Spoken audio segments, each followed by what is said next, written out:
घर का झगड़ा शुरू किससे होता है?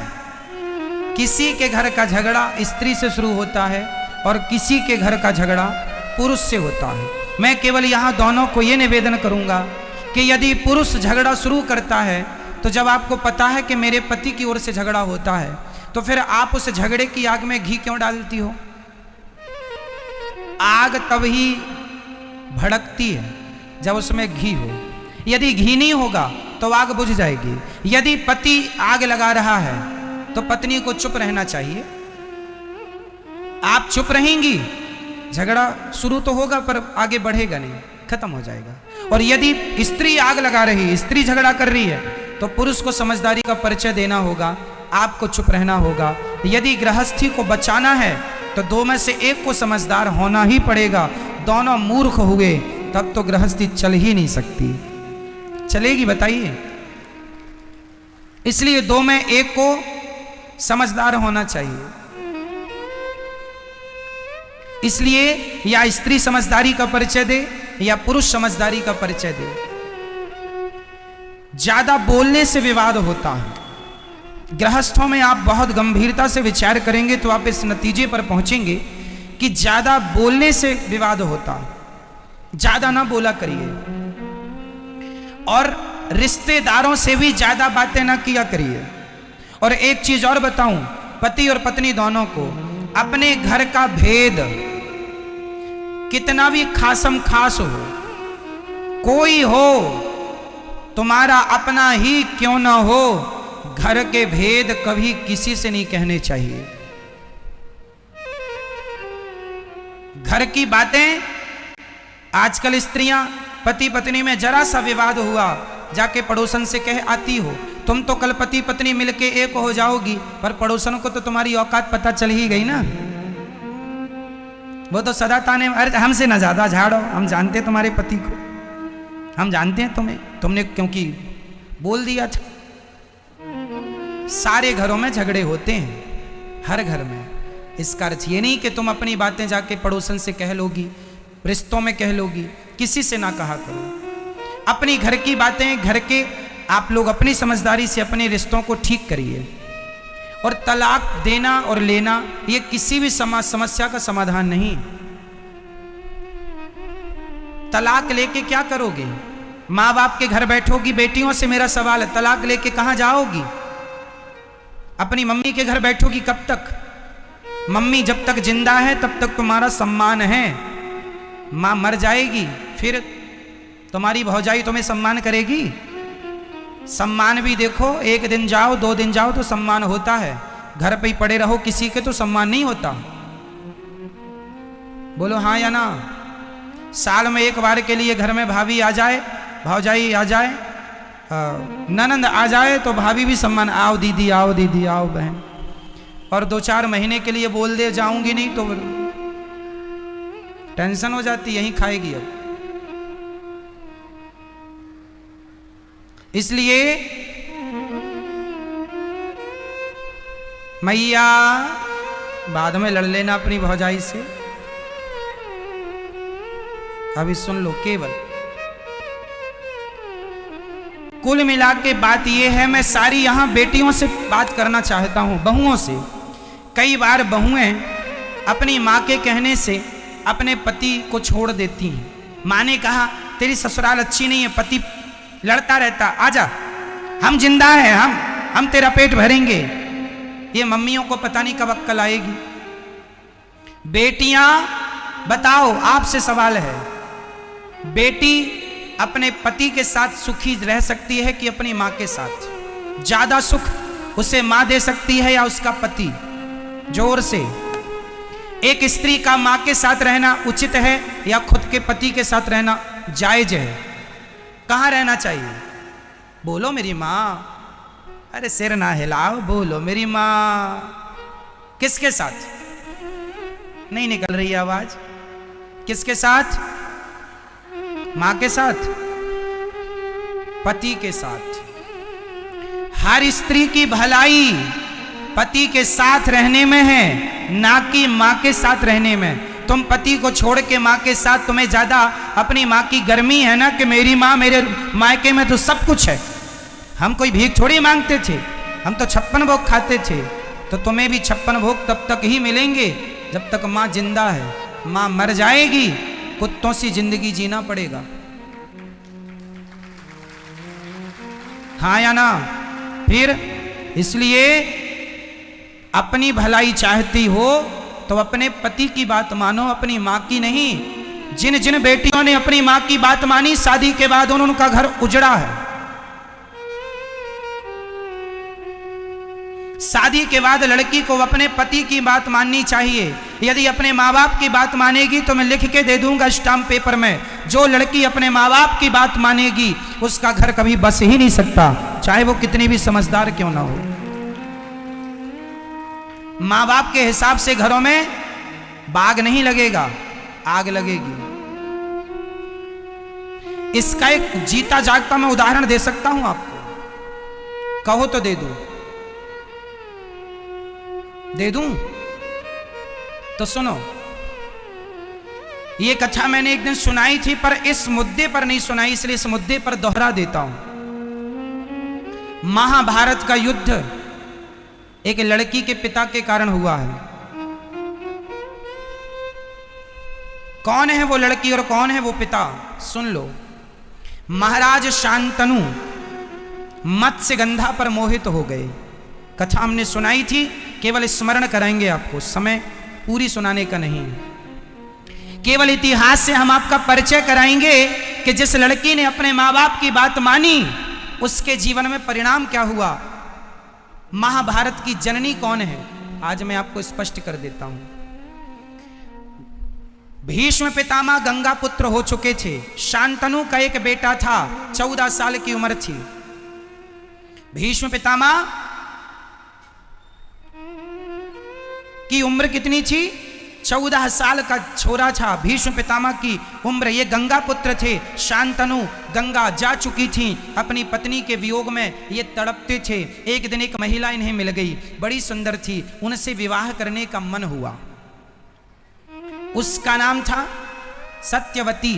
मत्स्यगंधा भी कहते हैं, योजन गंधा भी कहते हैं। कई योजन तक उनके शरीर से खुशबू निकलती है, इसलिए योजन गंधा भी कहते हैं। ठीक है, मछली की गंध आती थी इसलिए मत्स्यगंधा भी कहते हैं। सत्यवती नाम है। सत्यवती एक केवट की बेटी थी, कथा हमने उस दिन विस्तार से सुनाई थी। तो केवट मतलब लड़की का बाप। चलो, अब लड़की का बाप चला हस्तिनापुर। हस्तिनापुर में महाराज शांतनु राजा थे। शांतनु तो अंदर थे। भेंट हो गई भीष्म पितामह से। उस समय भीष्म पितामह की उम्र कितनी थी? 14 साल के बच्चे से भेंट हो गई। तो जो लड़की का पिता मतलब मत्स्यगंधा का, सत्यवती के पिता जो केवट थे, उन्होंने कहा, एक लड़की के बाप की दास्ता कह रहा हूं। उस व्यक्ति ने कहा, लड़की के पिता ने कहा कि कहो कुमार, राजकुमार, तुम्हारे पिता का दिल मेरी बेटी में आया है, शादी करना चाहते हैं। तो राजकुमार ने कहा, भीष्म पितामह ने कहा, जब मेरे पिता का निर्णय है और आपका निर्णय है तो आप देख लो। तो लड़की के पिता ने कहा कि मैं शादी तो कर दूंगा पर मेरी बेटी तो इस घर में नौकरानी बन के रहेगी। क्यों क्यों नौकरानी बनेगी? भीष्म पितामह ने पूछा। तो लड़की के पिता ने कहा, आप तो राजा के पहले बेटे हो, राजा तो आप ही बनोगे, और हमारी बेटी का जो बेटा होगा उसकी तो कोई पूछ नहीं होगी। तो भीष्म पितामह ने तुरंत प्रतिज्ञा की, मेरे पिता की खुशी यदि इस महिला से है तो मैं आपको वचन देता हूं कि मैं कभी विवाह नहीं करूंगा, मैं कभी विवाह नहीं करूंगा, और इस गद्दी पर आपकी बेटी से उत्पन्न हुआ बेटा ही बैठेगा। ये देवताओं को साक्षी मानकर 14 साल के बेटे ने प्रतिज्ञा कर ली। इसी का नाम है भीष्म प्रतिज्ञा। अब सुनो, सत्यवती के बेटे हुए, उनके कोई संतान नहीं हुई। फिर संतानें व्यास जी के द्वारा हुई। धृतराष्ट्र, पांडु धृतराष्ट्र बैठे सत्ता पे और धृतराष्ट्र को पुत्र। यदि भीष्म पितामह उस गद्दी पर बैठते तो महाभारत का कभी युद्ध होता? हमेशा लड़की के माता पिता अपनी बेटी का भविष्य बनाने के चक्कर में वो ये भूल जाते हैं कि इनके ससुराल में किसकी हानि हो रही है, किसका भला हो रहा। वो केवल अपनी बेटी का भला देखते हैं। और तुम बेटियों को अपने पति का भला सोचना चाहिए कि आपके पति का जिसमें भला हो, आपका जिसमें भला हो, वो निर्णय आपको लो। क्योंकि ससुराल पक्ष जो मायका पक्ष होता है वो हमेशा एक ही तरफ से वो निर्णय देंगे जिसमें केवल आपकी भलाई है। यदि उस लड़की के पिता ने ये देखा होता कि राज्य की भलाई किसमें है तो वो ये कभी संकल्प ना दिलाते, फिर भीष्म पितामह राजा बनते, और भीष्म पितामह राजा बनते तो महाभारत जैसी स्थिति कभी उत्पन्न ना होती। केवल यही बात समझाना है आपको कि शादी के बाद मेरी बहनों, मेरी बेटियों, हाथ जोड़ के कहता हूं, हाँ यदि ससुराल में आप पर कोई अत्याचार हो रहा है तो आपके माँ बाप का बोलना जायज है, उचित है, पर बात बात में उंगली करना जायज नहीं है। छोटी छोटी बातों में भी माँ बाप उंगली करें, इससे रिश्ते टूट जाएंगे, खत्म हो जाएंगे। 100 में से 95 रिश्ते माँ की गलती से, लड़की की माँ की गलती से टूटते। इसलिए अपने पति, यदि तुम्हारा पति गलत रास्ते पर है, चलो एक और उदाहरण देता हूं, यदि आपका पति किसी और महिला के चक्कर में पड़ गया तो आप क्या करेंगी? भगवान करे कि आपके साथ ऐसा कभी ना हो, पर यदि हुआ तो आप क्या करेंगे? यदि आपको पता चल गया कि मेरा पति तो किसी दूसरी महिला के चक्कर में है, उससे बात करता है, उसके संग उठता बैठता है, जब आपको पता चलेगा आप क्या करती हैं? आप सबसे बड़ी गलती करती हैं। आप सबसे बड़ी गलती ये करती हैं कि जब आपको पता चलता है कि आपके पति का किसी महिला से चक्कर है तो आप तुरंत अपना सामान बांधती हैं और अपने मायके चली जाती हैं, अपनी माँ से बताती हैं। क्या होगा? माँ समस्या का समाधान नहीं कर सकती। तुम्हारा पति है, रास्ता भटक गया है, तो तुम पत्नी का, तुम्हारा धर्म है कि उसे सही रास्ते पर लाना है। तुम चली जाओगी तो वो तो और आजाद हो जाएगा। इसलिए उस समय तुम्हें अपनी माँ के पास नहीं, अपने पति के पास रहना है और उस महिला के पास जा करके उसे सबक सिखाना है। समझाओ प्यार से, बातों से माने तो बातें, कोर्ट कचहरी से माने तो वो, नहीं तो लातें कहां चली गई। ठीक है मेरी माँ? तो आपके रिश्तों में कभी ऐसी आग लगे तो आपको क्या निर्णय लेना चाहिए? क्या हमेशा अपने पति को बचाएंगी आप, और यदि पत्नी किसी पुरुष के चक्कर में पड़ जाए तो पति उससे बचाए। पति और पत्नी एक दूसरे के रक्षक हैं, एक दूसरे की क्या है? क्या है? क्या है मेरी माँ? पूरक, रक्षक। इसलिए कभी आपका पति एक तो रास्ता ना भटके, यही अच्छा है, पर रास्ता भटके तो आप तुरंत अपने पति कुछ भी कहे पर आपको उस महिला को सबक सिखाना चाहिए। यदि हर स्त्री अपने पति के लिए उन महिलाओं को सबक सिखाने लगी तो समाज की महिलाएं डर जाएंगी कि यदि हमने इसका घर बिगाड़ा तो हमारी बदनामी होगी, जमाना हमें क्या कहेगा। आप तो गलती ये करती हैं कि आप उठाए झोला मायके चली गई, यहाँ पति उसके संग मौज करता रहा और तुमने तलाक ले लिया, तलाक लेके घर बैठ गई। इससे तुम्हें क्या मिला?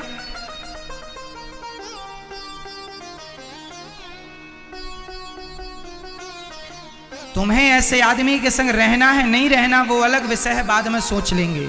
पर अभी तो उसे वो आज के जमाने में न मैया, कुछ स्त्रियां ये धंधा करती हैं पुरुषों को फंसाने का।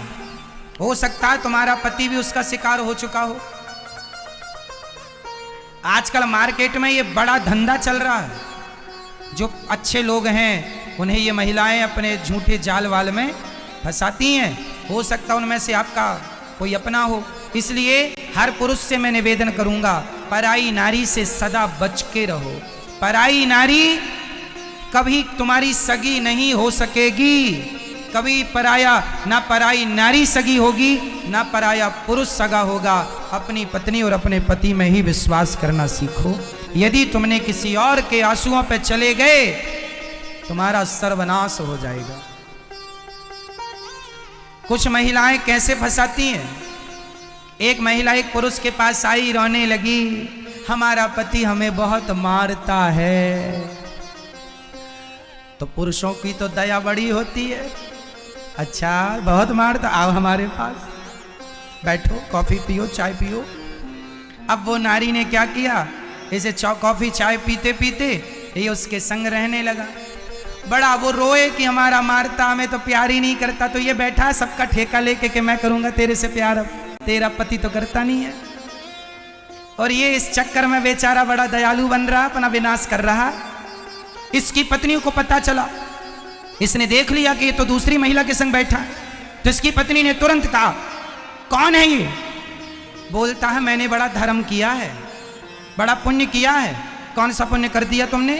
बोले इसके पति ने इसको प्यार नहीं किया, बहुत डांटता है, बहुत मारता है, तो मैं इसको प्यार करता हूं। अब तुम भी मेरी पत्नी हो और ये भी मेरी है। लो, ये कौन है? इन्हें क्या कहेंगे? क्या यही गृहस्थ जीवन का धर्म है? रोते हुए की मदद करना अच्छी बात है, विपत्ति पे किसी के संग खड़े हो जाना अच्छी बात है, पर किसी विपत्ति का आप उससे उसके बदले में उसका चरित्र मांग लें, ये बहुत बुरी बात है कि तेरी मदद मैं चरित्र के बदले करूंगा या करूंगी। इन चक्करों में ना पड़ा करो।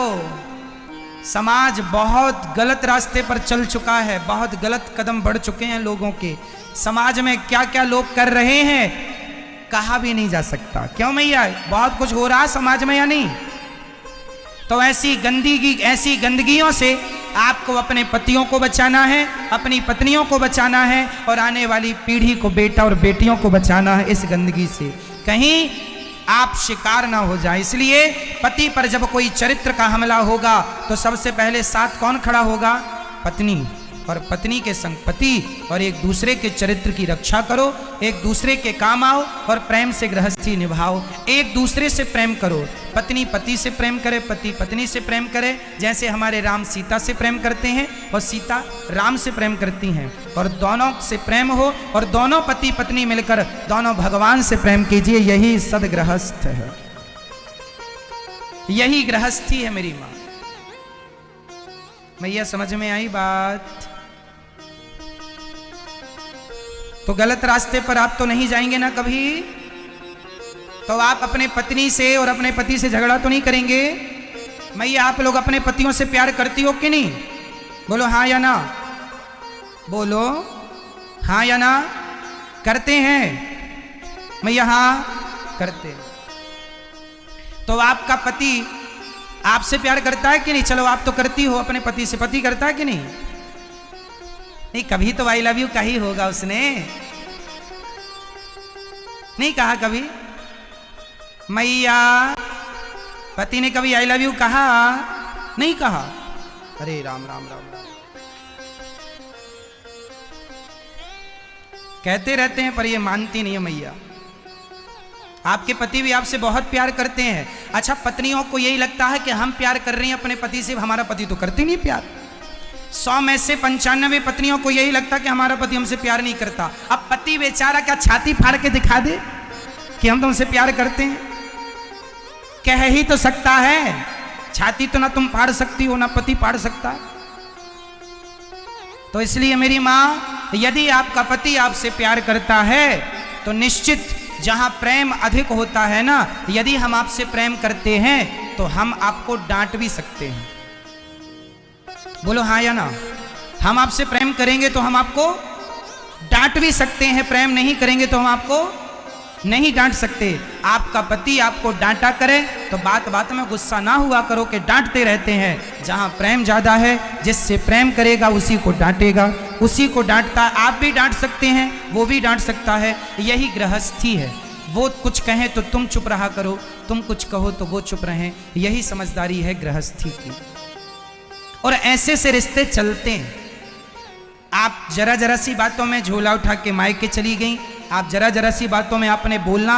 अच्छा, पति पत्नी में कितनी भी लड़ाई हो जाए पर आप लोग बोल चाल बंद मत करना, क्योंकि बोल चाल बंद होते ही सुलह के सारे दरवाजे बंद हो जाते हैं। सुलह के दरवाजे बंद हो गए क्योंकि बोल चाल बंद हो गया।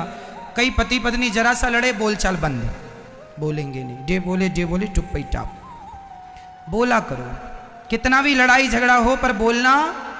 ना तो सास से बोलना बंद करना, ना पति से, ना किसी से, सारे रिश्तों को निभाना है और छोटी छोटी बातों में ध्यान नहीं देना। पति कुछ कह दे, कोई बात नहीं, कह दिया, गुस्से में कुछ हमने कह दिया, हमें आज गुस्सा था, हमें गुस्सा था बहुत ज़्यादा, कोई काम को लेके कोई टेंशन थी, गुस्सा था, सारा गुस्सा पत्नी पे उड़ेल दिया। पत्नी को भी थोड़ा समझदार होना चाहिए, जरा जरा सी बात पे ना करे। आज गुस्सा, रोज़ तो गुस्सा नहीं करता, कभी तो प्यार भी करता होगा, तो बस इंतज़ार करो। हर समय सूर्य गर्म नहीं होता, शाम को ठंडा हो जाता है, सुबह भी ठंडा होता, बस दोपहर में गर्म रहता है। तो दोपहर में आप लोग भी सड़क में नहीं निकलते, घर में रहते हैं, तो जब पति गर्म है, माइंड गर्म है, खोपड़ी गर्म है, थोड़ा आप दूर रहो, अपने कमरे में घुसे रहो, वो जो करे करने दो, चिल्लाए चीखे जो करे, थोड़ा शांत होने दो माहौल, फिर तुम बात कर लेना। अब वो गर्म है, वो गालियां दे रहा और आपने भी शुरू कर दी, मैं जा रही हूं अच्छा मायके, रह लेना मेरे बिना। ऐसे में तो आग लगेगी, कभी बुझेगी नहीं। मैया हम गलत कह रहे हैं क्या मेरी माँ? नहीं, तो फिर आप करोगी ना, जो बात कह रहे हैं उसका पालन करोगी ना? ठीक है। तो पति कुछ बोलेंगे तो आप क्या करेंगी? डे बोले हम चुप ही टाप रहेंगे, चुप ही टाप रहना मेरी माँ। ये मैया से पूछो क्या रहेंगी ये? चुप ही टाप रहना मेरी माँ। और पतियों से प्रार्थना है कि नारियों का सम्मान किया करो। यदि आपकी पत्नी आपको परमेश्वर मानती है, भगवान मानती है, तो पुरुष का भी कर्तव्य है कि वो अपनी नारी को हमेशा लक्ष्मी मान के उसका सम्मान करे, देवी मान के उसका आदर करे, और कभी अपनी पत्नी के लिए अपशब्द ना कहे, उससे गालियां ना दे। ये पति की समझदारी है। हर पुरुष को चाहिए कि वो नारी जात का सम्मान करे, हर नारी को चाहिए पुरुष का आदर करे। बस प्यार दो, सम्मान दो और सम्मान लो। ठीक है मेरी माँ?